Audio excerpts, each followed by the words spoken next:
भोजन नहीं करा पा रहे हैं, मान लो आप गौ माता को रोटी नहीं दे पा रहे हैं, स्वान को भोजन नहीं दे पा रहे, कौवे को भोजन नहीं दे पा रहे हो, और मान लो गया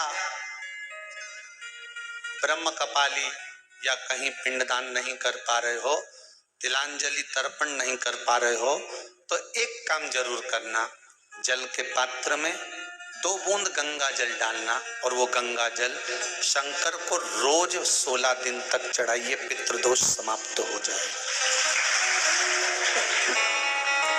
जब ज्यादा घर में पितृदोष हो ना, ऐसा लगे कि पितृदोष बहुत ज्यादा है, 1 रुपए कमा रहे हैं, 1.25 रुपए खर्च हो रहा है, हाथ में पैसा नहीं टिक रहा, दुकान 4 दिन अच्छी चल रही है, फिर व्यापार डाउन हो जाता है, कोई पैसा लेकर भग गया, नहीं दे रहा, कहीं कर्जा मात्रा बढ़ गई है, ये पितृदोष के लक्षण है कुछ।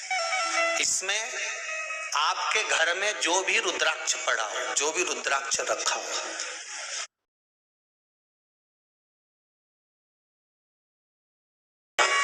जो भी रुद्राक्ष आपके घर में रखा हुआ, एक पानी के पात्र में उस रुद्राक्ष को डाल दीजिए, उसमें 1 चावल का दाना डाल दीजिए। महाराज, परिंदा जहां होता है, मटका, हंडा या रसोई घर में आपका जो पानी भरने का स्थान होता है, जिसको आरो वारो क्या क्या लगा के रखते हो, उसी के कहीं पास में उस कलश को रख दीजिए, ऊपर से उसको ढक दीजिए। शाम के समय, सुबह रखा 10 बजे से 12 बजे के बीच में, शाम के समय प्रदोष काल में भगवान शंकर का नाम स्मरण कर कर, ओम नमः शिवाय बोलकर, श्री शिवाय नमस्तुभ्यम बोलकर, या महामृत्युंजय मंत्र का स्मरण कर कर, या गायत्री मंत्र का स्मरण कर कर, जो मंत्र आपकी बुद्धि में, विवेक में समाहित हो, उस मंत्र का नाम लेकर राम कृष्ण हरि जो बोल सकते हो, एक घी का दिया अवश्य प्रज्वलित करें, लंबी बाती का। कौन सी बत्ती का? फूल बत्ती का नहीं, गोल बत्ती का नहीं, लंबी बत्ती का। बत्ती का मुख दक्षिण की ओर, कहां पर होना चाहिए? दक्षिण की ओर, ना पूरब, ना पश्चिम, ना उत्तर। बत्ती का मुख कहां हो? दक्षिण की ओर। जैसे श्राद्ध पक्ष में ब्राह्मण को जब भोजन कराते हैं तो ब्राह्मण का मुख श्राद्ध पक्ष के भोजन कराते समय अगर पूरब, पश्चिम और उत्तर का होता है तो श्राद्ध के भोजन का फल नहीं मिलता, उसका मुख दक्षिण का होता है तो हमारे घर के जितने भी पितर उस तिथि में गए होते हैं सबको उसका भाग मिल जाता है और पितृदोष समाप्त हो जाता है। इसलिए ब्राह्मण का मुख श्राद्ध पक्ष में भोजन कराते समय दक्षिण का होना चाहिए।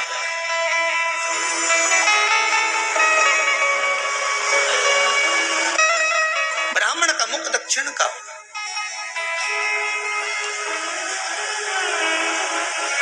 यहां तक शास्त्र कहता है महाराज, अगर गौ माता को श्राद्ध पक्ष में अगर भोजन दे रहे हो तो गाय का मुख अगर दक्षिण का है, गाय का, आपका मुख भले उत्तर का हो, गाय का मुख दक्षिण का हो, आपका मुख भले पूरा पश्चिम नहीं का, गाय का मुख अगर दक्षिण में, अगर आपने दक्षिण में गाय को खड़ी कर रखा है और दक्षिण में उसका मुख और आप भोजन दे रहे हो तो शास्त्र कहता है कि किसी पिंड की जरूरत नहीं पड़ती, गाय स्वतः कल्याण कर देती है, गौ माता स्वतः कल्याण। दक्षिण मुखी हो तो दिए की जो बाती का मुख कहां होना चाहिए? दक्षिण का। और दक्षिण का मुख होना चाहिए।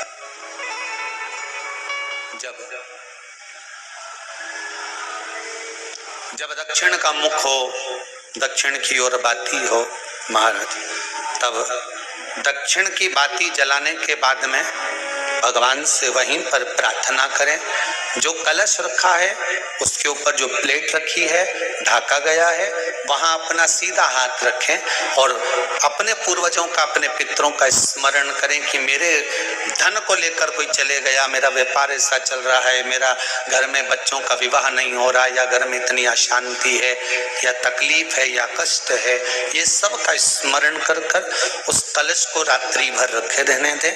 सुबह स्नान आदि करने के बाद फिर एक घी का दिया दक्षिण की ओर लगाकर सुबह 10 बजे से 12 बजे के बीच में उस जल को शिव जी को समर्पित कर कर आ जाएं और वो रुद्राक्ष लेकर वापिस आ जाएं। महाराज वापिस आ जाएंगे, उस रुद्राक्ष को अपने घर में रख दीजिए। वर्ष भर वो रुद्राक्ष आपको कभी बीमारी से नहीं घिरने देगा, कभी किसी जगह खड्डे में नहीं जाने देगा, वो उन्नति की ओर ही बढ़ाएगा। भले कोई भी रुद्राक्ष हो, 1 मुखी से लेकर 14 मुखी, 20 मुखी, 18 मुखी, जो रुद्राक्ष आपके पास में, आप तो उसका स्मरण करिए।